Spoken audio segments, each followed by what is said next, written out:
Bonjour mes chers Capricornes et bienvenue pour votre astro-guidance du mois de mars. Avant toute chose, j'espère que vous avez passé un excellent mois de février, et que les éclairages sur ce mois et notamment les conseils vous auront éclairé, c'est le cas de le dire. Alors sans plus attendre, nous allons passer aux énergies ambiantes et dominantes de ce mois de mars. Gardez présent à l'esprit que bien évidemment, les prédictions qui sont faites ici, les énergies qui sont révélées ici sont évidemment globales et que ça ne peut pas convenir vraiment à tout le monde dans tous les détails. J'explique ça sous la barre d'infos, mais j'aime bien quand même le préciser à l'occasion. Et puis, vous tenez compte de votre situation, de votre contexte et vous l'adaptez, bien évidemment. Alors, nous allons voir un petit peu décrypter dans une première partie sur l'oracle G, comme la dernière fois. Je crois que vous aviez déjà eu cette carte, les Capricornes, sauf que là, elle est dans un contexte différent. Donc ici, il s'agit, au niveau des chiffres, ici, comme un petit peu des boules de billard qui tombent, voilà, dans un jeu de quilles qui arrive d'un coup, comme ça. Donc en fait, ça nous amène ici, c'est ce qu'on n'attendait pas, ou ce qu'on n'attendait plus, donc quelque chose d'imprévu, de soudain, qui va arriver assez rapidement. Et c'est associé ici à la carte du parchemin, qui représente des écrits, des actes notariés, on va dire, tout ce qui s'apparente à un acte notarié, tel que l'achat ou la vente d'une maison, d'un bien, un héritage, quelque chose dans ce genre, vous voyez. Encore une fois, vous l'adaptez, vous le voyez, ça peut être à une échelle moindre aussi, hein. Voilà. Toujours pareil, vous tenez compte de votre contexte à vous. Ensuite, nous avons ici la saison de l'automne où l'arbre se dépouille de ses feuilles. Donc, apparemment, c'est quelque chose dont vous allez vous dépouiller. Donc, c'est peut-être vous qui allez vendre quelque chose, qui allez vous décider à vendre quelque chose, un bien immobilier, une voiture ou autre chose. Voilà, je ne sais pas, je ne suis pas dans la vie de chacun, vous le voyez, vous. Mais de toute façon, apparemment, ça devrait être positif. Enfin, pour l'instant, c'est neutre, mais nous allons révéler le restant des cartes, la deuxième partie, sur le petit oracle de Cristal-Ange. Alors, précisons tout de même que pour ce qui est ici du symbolisme de cet arbre qui se délaisse de ses feuilles, eh c'est quelque chose de positif dans le sens où, de toute façon, il faut le vide ne peut, comment dire, vous ne pouvez avoir il faut pour remplir votre vie, il faut que ce soit vidé auparavant. Voilà. Une coupe pleine, autrement dit, ne peut être remplie, évidemment, hein. Donc, c'est nécessaire de vous débarrasser de certaines choses. Ça peut être des choses sur le plan matériel, ça peut être également des choses morales, hein, on va dire, hein, ou spirituellement parlant. Quelquefois, c'est la nostalgie qui reste attachée aux choses du passé. Et donc ici, faire le vide, c'est pas nécessairement triste. Au contraire, c'est quelque chose dont je vous disais ici, c'est à l'instant que c'était neutre. Mais plus exactement, c'est même plus positif parce que ça va ensuite vous permettre de remplir ce que vous avez vidé là, ce que vous avez ôté, ce superflu de votre vie, que ce soit matériel ou moral, on va dire, mental ou spirituel, va vous permettre de faire le plein, de remplir votre vase, entre guillemets, hein. Voilà. Allez, nous allons poursuivre donc avec le petit oracle de Cristal-Ange. Vous avez eu ici la carte de l'intuition. On vous invite à vous fier à votre intuition. Donc, concernant cette affaire ici, notamment de faire confiance à votre intuition car elle se développe de plus en plus. Donc, fiez-vous, c'est le cas de le dire, il n'y a rien d'autre à ajouter. Fiez-vous à votre intuition, à vos ressentis. Si vous sentez quelque chose de, on va dire, négatif au premier abord, fiez-vous à ça. On dit souvent que c'est la première intuition, la première impression plus exactement, la meilleure. Donc, fiez-vous à ça, hein.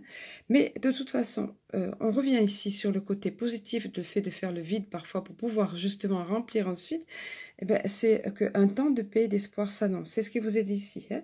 Donc la colombe de la paix, bien connue, qui va amener, après une période, on va dire, somme toute peut-être difficile ou sombre, qui va amener, qui va retrouver un regain d'espoir et un regain de paix, de tranquillité, voilà, de sécurité voire même, hein. Et puis ensuite, un dernier petit conseil qui vous dit, le temps est à l'introspection.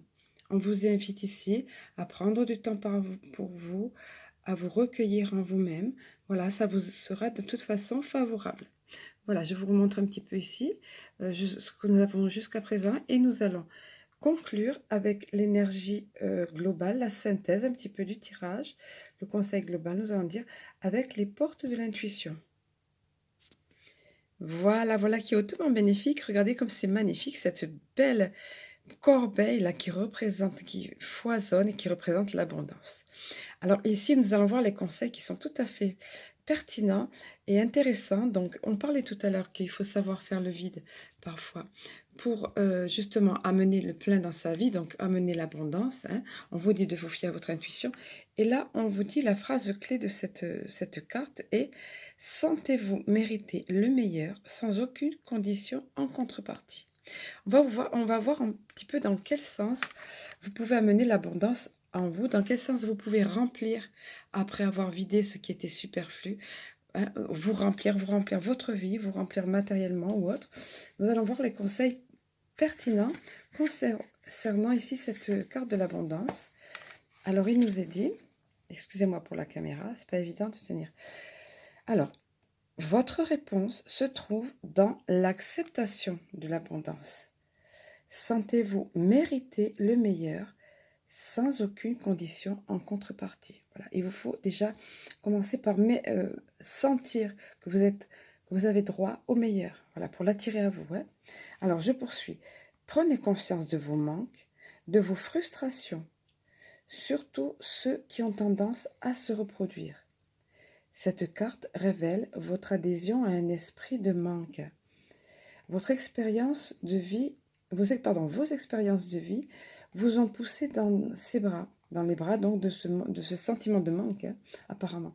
Et cet état vous a enchaîné involontairement à la peur, à l'envie et à toutes sortes de souffrances. Alors, rappelons que le manque n'est pas forcément toujours matériel, hein. Ça peut être moral, ça peut être affectif aussi, ça peut être sentimental. Hein. Alors, je poursuis. Sortez de toute idée de restriction en vous rappelant que les limites sont celles que vous vous imposez. Vous devez nettoyer votre esprit du sentiment de manque. Privilégiez ce qui est source de satisfaction et de jouissance. Avec confiance, autorisez-vous à avoir la vie qui vous correspond davantage, jour après jour. Ce que vous voulez est en lien avec votre conception actuelle de l'abondance. L'abondance ne concerne pas uniquement les finances, voyez, donc ce qu'il est précisé ici. Aussi, élargissez votre esprit afin qu'elle se produise dans tous les secteurs de votre vie. Alors, il y a un petit exercice pratique qui nous est donné ici, donc qui vous est donné plus exactement. Il vous est dit, alors par exemple, donc vous prenez une feuille, un stylo, vous faites 3 colonnes sur une feuille blanche. La première concerne ce à quoi vous renoncez, ce à quoi vous dites non. La deuxième, en revanche, représente ce à quoi vous dites oui. La troisième est réservée aux actions à mettre en place pour aller dans ce sens de l'abondance. Dès que vous sentez une résistance intérieure, travaillez sur ce point qui révèle sûrement un blocage. Donc à vous, à vos papiers, à vos stylos, avec ces petites colonnes bien pratiques, un exercice pratique, efficace, et à vous de voir. Donc vous allez être peut-être étonné à vous-même, ça va révéler à vous-même ce que vous ne voulez plus. Je pense que vous le savez, hein, on le sait tous plus ou moins. Mais après, ce que vous refusez d'arriver. Donc, ce que vous voulez, n'hésitez pas à le mettre sur le papier. Et puis, effectivement, là, voyez dans s'il y a un malaise en vous, au niveau de vos ressentis, ou au niveau physique, même, voire même, quand vous écrivez ces choses, pour voir là où il y a blocage et ce sur quoi vous devez travailler, voyez. Donc, on vous dit bien ici, je vous répète la phrase ici, je vous la résume, sentez-vous mériter le meilleur, sans aucune condition en contrepartie. Vous devez y croire à ce meilleur, à cette abondance dans votre vie, parce que vous le méritez. Et on vous dit que le seul frein, c'est vous, finalement, ici. Hein. Voilà. Alors, on résume un petit peu. Je vous montre un petit aperçu global du tirage. Hein. Donc, quelque chose qui va arriver assez rapidement, apparemment. Donc, voilà, avec un contrat, quelque chose qui est lié à la vente, etc. Et oui, quelque chose dont vous devez vous départir. Là, ça a l'air d'être matériel, mais voyez-le, vous, toujours pareil, dans votre situation, appliquez-le. On vous rappelle que votre intuition vous est bénéfique et que de toute façon, voilà, c'est la paix, l'espoir qui s'annonce pour vous. Et puis, on vous rappelle ici que vous pouvez attirer vous-même l'abondance dans tous les domaines que ce soit, par votre simple état d'esprit. On fait allusion ici, bien évidemment, à la loi d'attraction et en ce qui vous concerne, on vous le rappelle, vraiment. Voilà, avec tous ces beaux conseils et puis ce positivisme par rapport au temps de paix et d'espoir qui s'annonce, je vais rester sur cette note-là. Je vais vous souhaiter un excellent mois de mars et je vous dis à très bientôt.